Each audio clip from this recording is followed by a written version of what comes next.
en nuestro país, cómo está avanzando esta carrera, por ejemplo, a nivel regional. Y básicamente, ¿qué es? ¿No?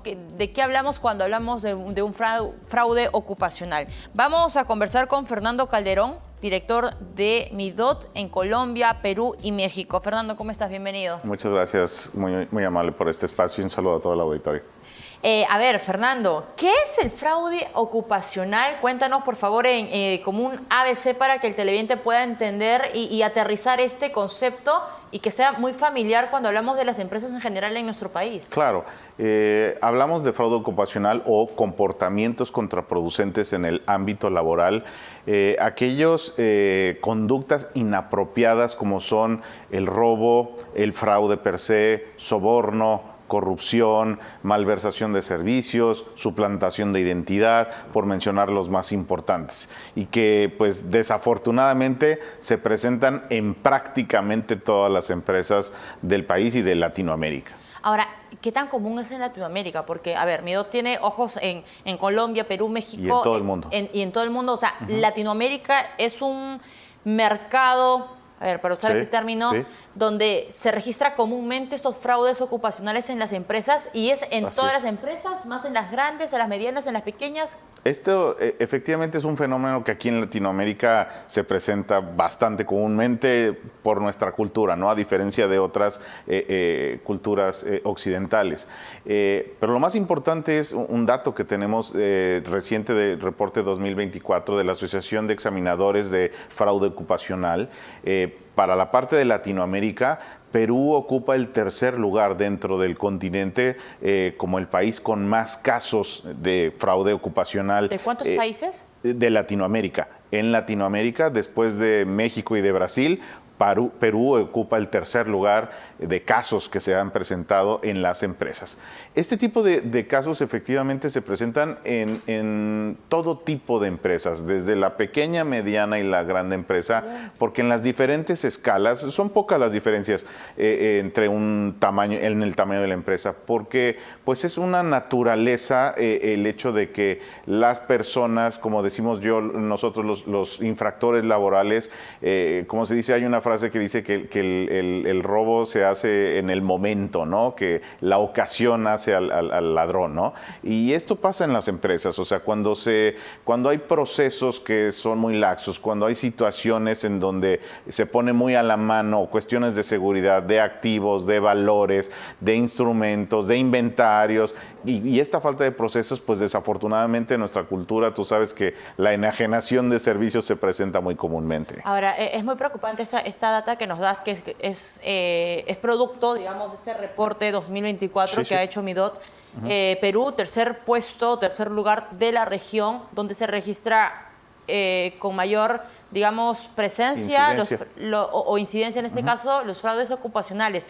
¿Mantenemos este puesto, ese tercer puesto vergonzoso, claramente? Sí, realmente sí, ¿no? Siempre por el volumen de casos en el término del tamaño de las economías de México y de Brasil, pues siempre ocupan los primeros lugares en Latinoamérica. Claro, porque es un terreno más grande. Sí, por el tamaño de las economías y el número de las empresas que hay en estos países, ¿no? Pero después de ello viene Perú y viene Colombia, y siempre hay ahí entre el tercer y cuarto lugar, y se mantiene este lugar. ¿Qué estamos haciendo mal? O sea, ¿qué se está haciendo mal para registrar ese tercer puesto? Yo creo que algo que mencionabas muy importante a la introducción de este segmento es qué estamos haciendo, qué vamos a hacer o qué deberíamos hacer las empresas, ¿no? Si esto se presenta muy comúnmente o si vemos que esto es un comportamiento común dentro de las organizaciones, lo más importante es que las gerencias, las direcciones de las empresas, los dueños, los administradores estén conscientes de esta situación y actuar en consecuencia. ¿Cómo? Evaluando precisamente y viendo quién, como digo yo, siempre cerrar la llave y cerrar la coladera. Es decir, quiénes de nuestros candidatos entran a nuestra organización, a nuestras empresas, y cómo están nuestros empleados, nuestros colaboradores dentro de la organización. Un ejemplo muy claro fue ahora en la pandemia, ¿no? Durante la pandemia hubo una crisis importante de esta situación porque ante una situación económica complicada, Normalmente la consecuencia es que las personas buscan compensar este tipo de situación ante una coyuntura de este tipo, pues cometiendo este tipo de conductas inapropiadas en el ámbito laboral con el objetivo de, pues, de hacerse de más valor, de más ingresos, de otros activos, que a lo mejor pues su sueldo no fue suficiente o si fueron desvinculados o buscan tener otra fuente de ingresos. Entonces eso hace que este tipo de comportamientos se presenten en situaciones o coyunturas como la de esa que vivimos o en situaciones apremiantes familiarmente, ¿no? Cuando hay cuestiones con los familiares, los padres, los hijos, los abuelos, cuestiones o situaciones económicas como las que pasamos en Latinoamérica muy comúnmente en diferentes países, bueno, pues se presentan o se agravan este tipo de situaciones, ¿no? Y ahora, esto implica una inversión por parte de los empresarios de poder, creo que hacer más rigurosos los filtros de quienes ingresan o de los colaboradores futuros que van a formar parte de las filas de mi empresa, una minería, una infraestructura, lo que sea. Las empresas están entendiendo, digamos, esto como parte de su ADN estructural. Esto debería ser, y parte de esta conversación justamente es la invitación a los empresarios, a precisamente las gerencias, a los directivos en las organizaciones, a que busquen precisamente profesionalizar su proceso de reclutamiento y selección para conocer mejor a la persona que tienen enfrente. Es decir, esa persona que va a ser parte de tu organización, como yo digo, no le abres la puerta de tu casa a cualquier persona, sino a quien conoces. Y bueno, conocer a una persona es, por supuesto, entrevistarla, ver su currículum, pero también darle una serie de herramientas para evaluaciones y test para conocer cómo son sus tendencias, si es una persona, y esto se puede medir el nivel de honestidad y de integridad de una persona. Has dicho una palabra muy interesante. ¿Cómo mides si esto que estoy haciendo en los filtros, incluso abrir bien los ojos con la gente que está trabajando ya en mi compañía, está funcionando y está haciendo que estos riesgos sean minimizados y en su momento pues se anulen, ¿no? A cero? Utilizando las herramientas adecuadas y la tecnología, hoy existen precisamente evaluaciones y test que miden el nivel de honestidad, de integridad, de estabilidad laboral, psicometría, de inteligencia emocional y de resolver ciertos dilemas profesionales, lo cual nos puede producir con un importante porcentaje de confiabilidad si esa persona es apta para un puesto o si es una persona idónea para ocupar una posición, y entonces con eso minimizar precisamente en un futuro los casos de robo, soborno, corrupción, fraude, etcétera. ¿Qué país en América Latina lo está haciendo bien? O sea, aquí están implementando esas estrategias, se han visto aminoradas, digamos, los riesgos que podrían encontrar. Yo más que de un país, porque la verdad es que son muy similares, o somos muy similares en Latinoamérica quienes presentamos estos casos, pero yo te diría que hay industrias o sectores que se han preocupado más por esto, ¿no?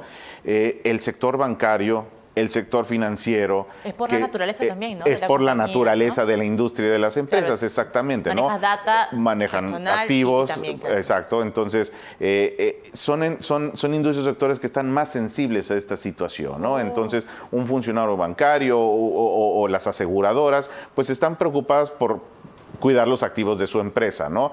Y otras empresas que están incurriendo en esto son las empresas de logística, las empresas de distribución. Ahora con el e-commerce y con la distribución y la compra en línea, pues obviamente pasa que los productos que compras y que llega a tu hogar, pues hay un proceso en el cual puede haber mermas, ¿no? Desde los inventarios hasta la entrega a la puerta de tu casa. Y no siempre estás como vigilando todo el proceso logístico. No, pero entonces las empresas se están preocupando por robustecer esta parte, ¿no? Entonces, por mencionarte algunas de las industrias que están abriendo los ojos en ese sentido, pero no es privativo de esas industrias y de esos sectores. Esta situación, como te decía, pasa en todos los sectores, en todas las industrias, en todo tamaño de empresa. La diferencia es en el impacto que provoca esta en la organización, porque este tipo de situaciones en una organización grande, en una empresa más corporativa, bueno, pues puede causar ciertas mermas, ¿no? Se estiman que puede ser hasta un 10% de los ingresos de una empresa.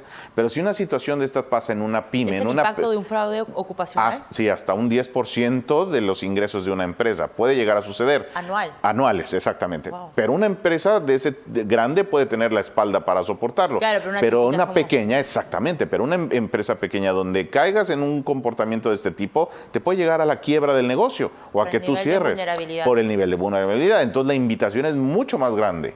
Fernando, tremenda esta situación que nos revelas. Ese es un reporte de 2024. Fernando Calderón, director de Midot en Colombia, Perú y México, alertándonos de esto que existe, señores, en nuestro país. Fraude ocupacional.